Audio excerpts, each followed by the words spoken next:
Continuamos con Sentido Común mientras esperamos la conexión de Paulino Rodríguez. El tema Fabiola. Mi pobre Fabiola.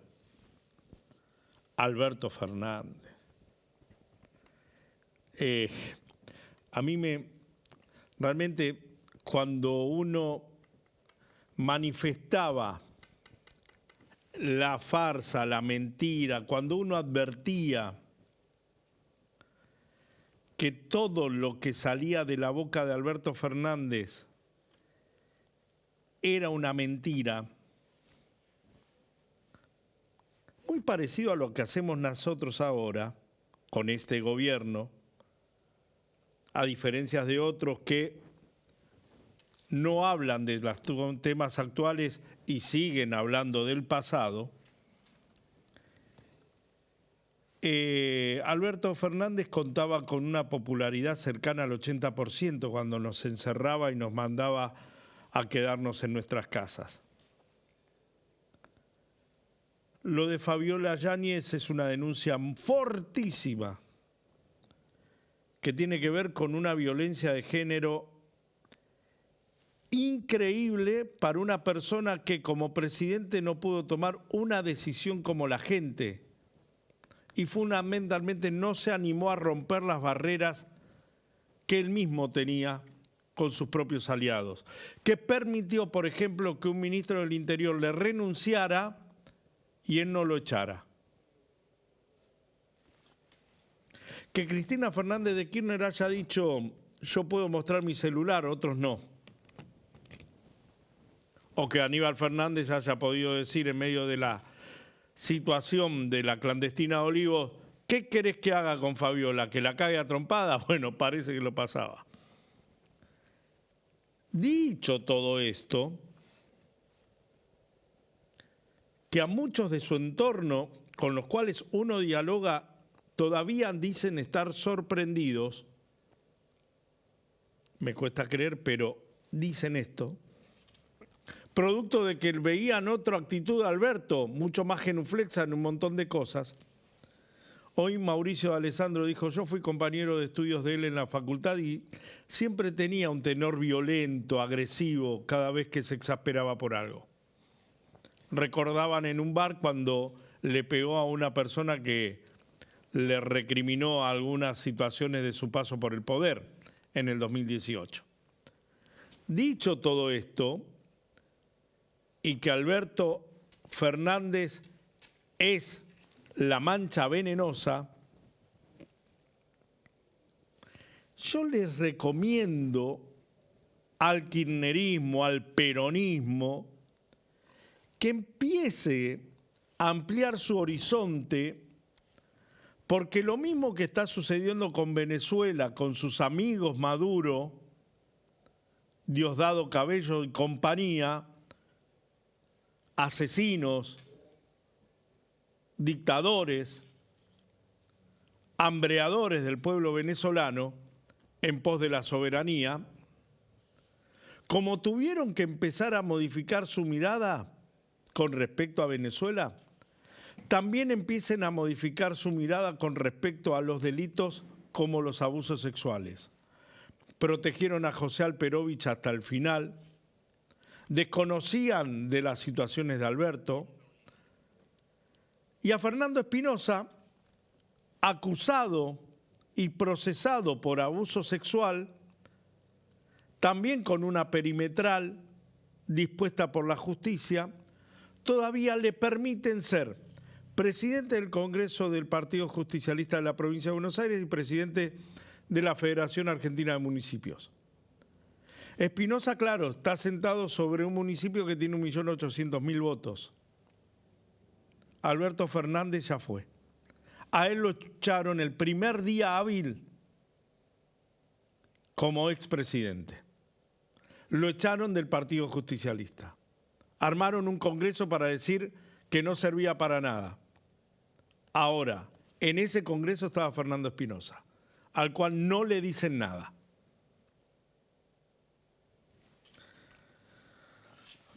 Paulino, ¿cómo estás? Gracias por tu tiempo para conmigo y este humilde programa. ¿Cómo andamos? Alejandro, querido, gran abrazo. ¿Cómo andás? Tanto tiempo. Che, Pau, ¿qué estás viendo fundamentalmente de esta actualidad argentina donde nos tenemos que parar a veces en el pasado para justificar el presente, que no visualizamos quizás con toda la agudeza los presentes, porque pasó con Alberto, puede pasar ahora con el gobierno de Milei, y después nos sorprendemos? ¿Qué le pasa a esta sociedad argentina? Yo creo que le pasa un poco lo que ocurre en las sociedades del mundo, te diría, Ale, ¿no?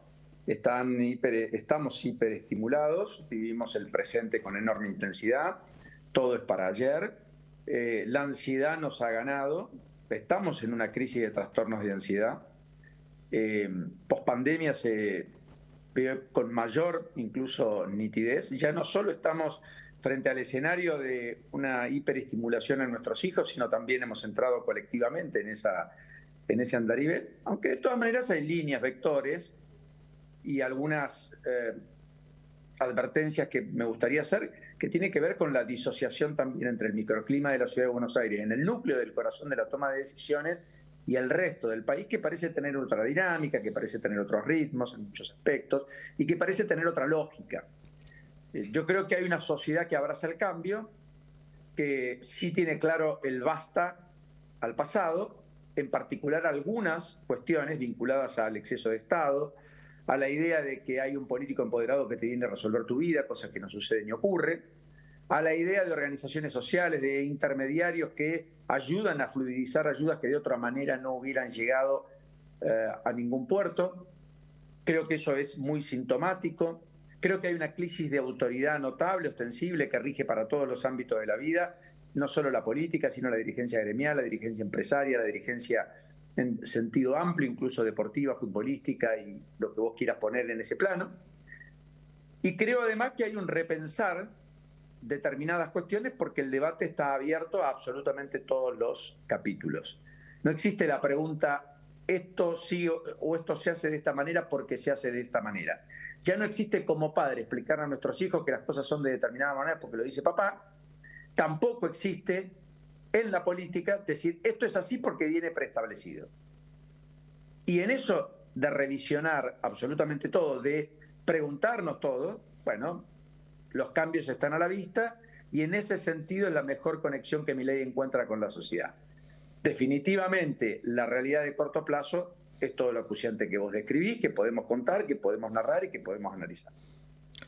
Vos decís, nosotros, el microclima, las personas que teníamos el teléfono habilitado, hoy quizás se siente en crisis con que se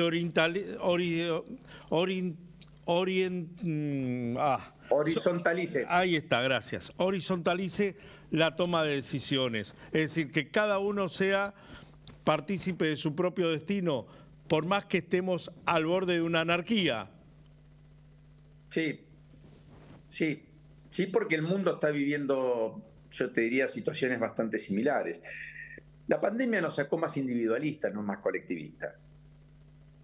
Sí. Si me permitís la expresión, no, por supuesto. No nos sacó mejores. No nos sacó mejores tampoco. Me parece. Cada uno mira su metro cuadrado, mira su propio, digamos, transitar. Entiende que mañana puede no existir. Y entonces tomamos decisiones en virtud de eso. No existe el mediano y largo plazo. Es todo aquí y ahora. En la Argentina siempre estuvo presente. Y eso contrasta con, efectivamente, los negocios de envergadura, la construcción anclada en el esfuerzo y sacrificio para luego recoger los frutos. Por eso las carreras universitarias se achican, por eso los cursos son más chicos en el tiempo, por eso todo es más laxo, por eso las charlas TED ya no son 18 minutos, ni 15, ni 12, empezaron a ser 7, 8 minutos. Tampoco hay capacidad de escuchar mucho tiempo a alguien, ni siquiera a nosotros ahora. Bueno, pero vos me lo decías en su momento, cuando empezamos en la radio y tu profesor Héctor Larrea te explicaba, mirá que la gente va a escuchar 10 segundos, después no te escucha más. Bueno, rapidísimo tenía esa lógica. ¿Por qué rapidísimo? Porque todo tiene que pasar rápido. El humor tiene que ser rápido, la información tiene que ser rápida, el deporte tiene que ser rápido, el espectáculo tiene que ser rápido. La música tiene que ser algo que ambiente, pero no puede ser 10 minutos.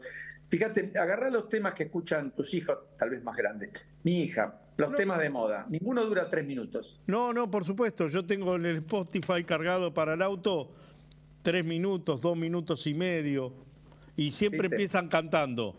No hay banda detrás. Porque necesitas el ya, el aquí y ahora. Por eso, acá hay un... ¿Por qué las expectativas muchas veces son muy maleables? Decimos en términos sociales, no es un cheque en blanco que la sociedad otorga. Porque al final del camino la sociedad tiene el nivel de demandas de la velocidad del 5G. Y los estados aún intentando reconvertirse, ser más ágiles, más dinámicos, poniéndole mucha tecnología, inteligencia artificial y demás, por ahora parecerían demostrar que tienen la velocidad del 3G, en el mejor de los casos del 4G. Ese descalce entre el nivel de velocidad que el demandante requiere y la capacidad de reacción y respuesta que el Estado ofrece genera esa decepción bastante recurrente aquí y allá. Luego hay vectores comunes en términos ideológicos que hacen abrazar más ideas, más proyectos, más gobiernos durante más tiempo que otros. Para eso hay que construir buenas narrativas y mucha épica. El kirchnerismo lo tuvo, duró 20 años. Milei parece anclarse ahí.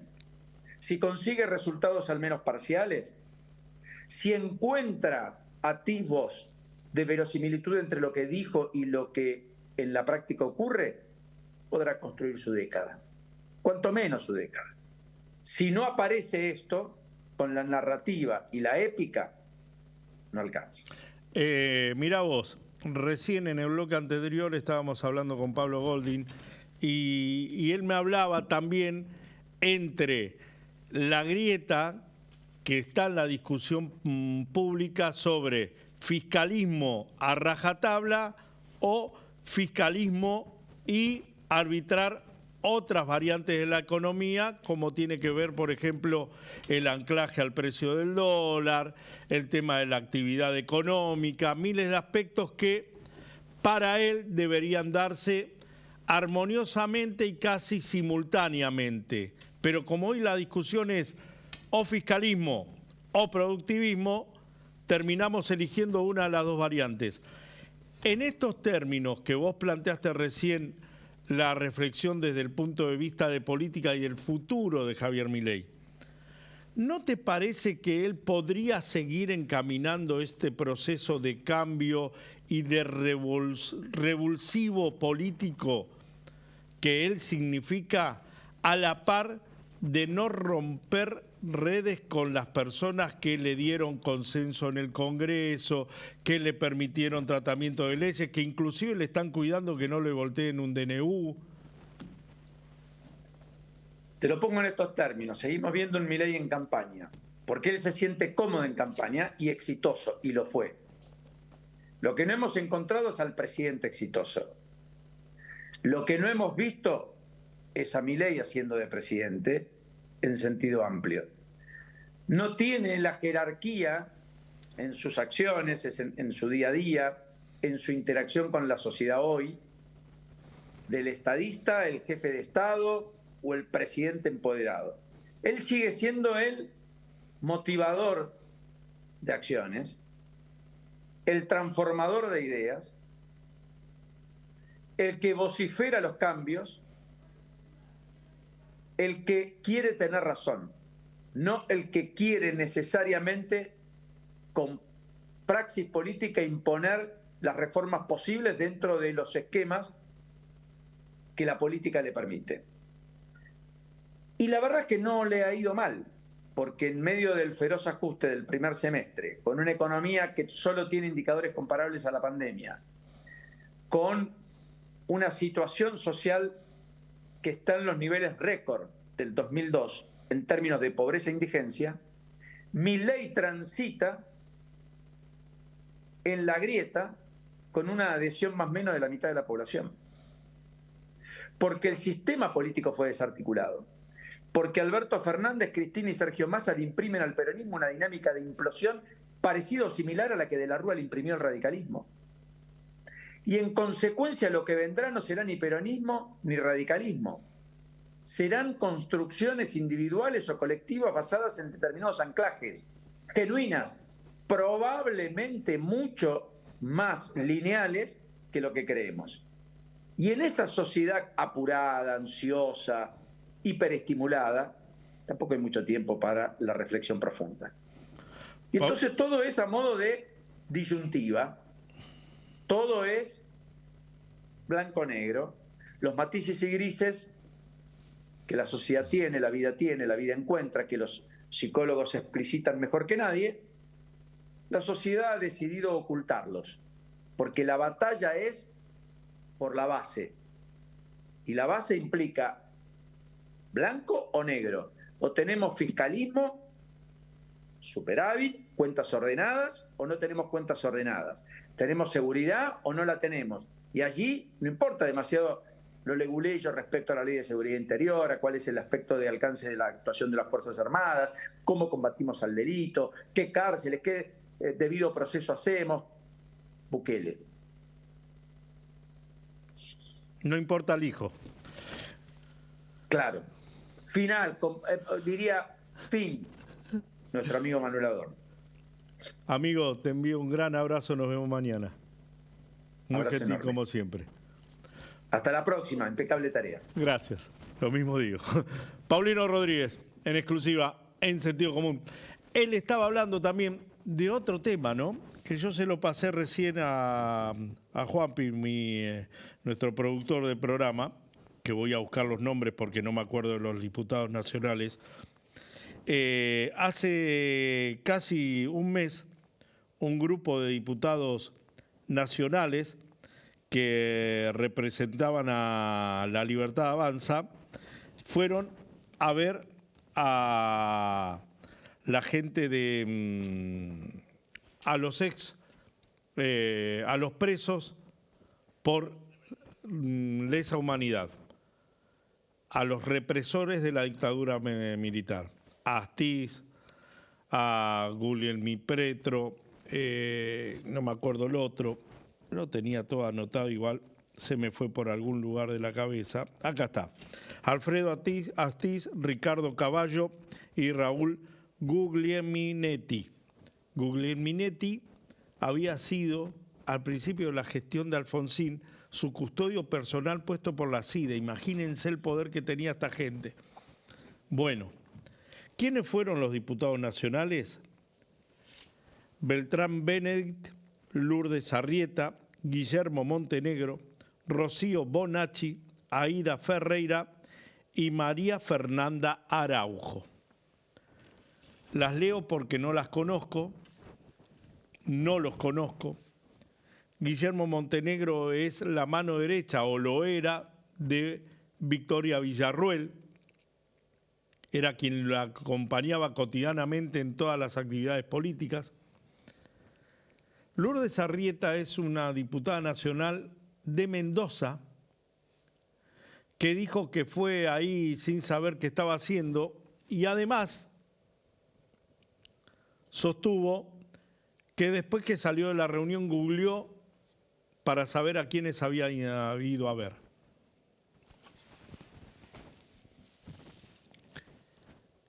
¿Entiende la gente que estamos en manos, que las leyes son analizadas y defendidas por este grupo de energúmenos, ignorantes?